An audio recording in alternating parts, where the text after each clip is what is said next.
Bonjour à tous. Nous voici en plein entraînement avec mon chien Ragnar et Maxime dans le costume. Mais quel sport canin sommes-nous en train de pratiquer? Vous l'avez reconnu? Oui. L'exercice est bien une attaque de face.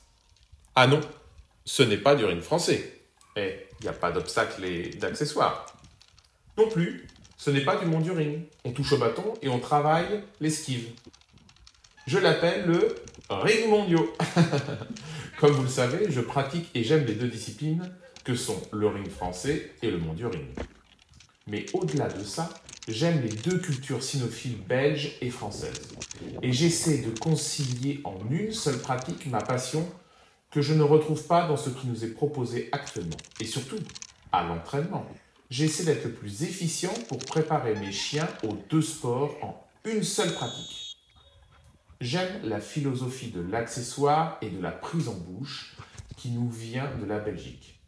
Mais j'aime également cette culture de la confrontation technique entre l'homme et le chien que propose le ring français avec son bâton, si important dans la sélection canine.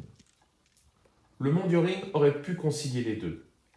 Malheureusement, le bâton n'est pas utilisé, il sert à rien. L'esquive est interdite et en plus, les accessoires sont souvent mal utilisés car bien souvent on ne regarde pas la qualité du chien à les traverser, mais on les utilise pour repousser le chien. Vraiment dommage.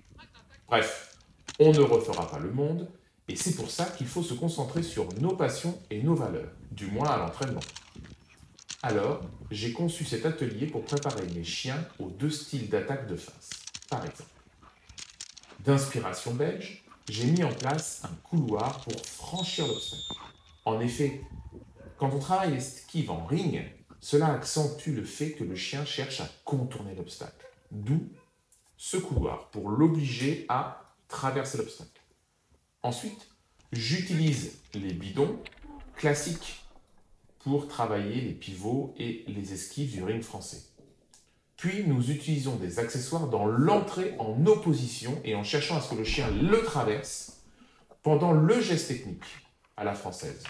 Et bien sûr, avec du bâton. Ça n'a l'air de rien comme ça, mais essayez et vous verrez que ce n'est pas si simple.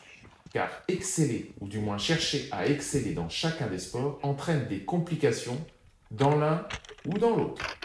Alors il faut trouver une voie. Il faut trouver pour chaque exercice un style d'entraînement qui n'apporte pas de confusion pour le chien qui, je vous la rappelle, lui ne sait pas quand vous arrivez en concours quelle discipline il va pratiquer. Merci de votre attention les amis et n'oubliez pas, peu importe votre activité canine, amusez-vous avec votre chien et soyez bienveillants avec lui. À bientôt!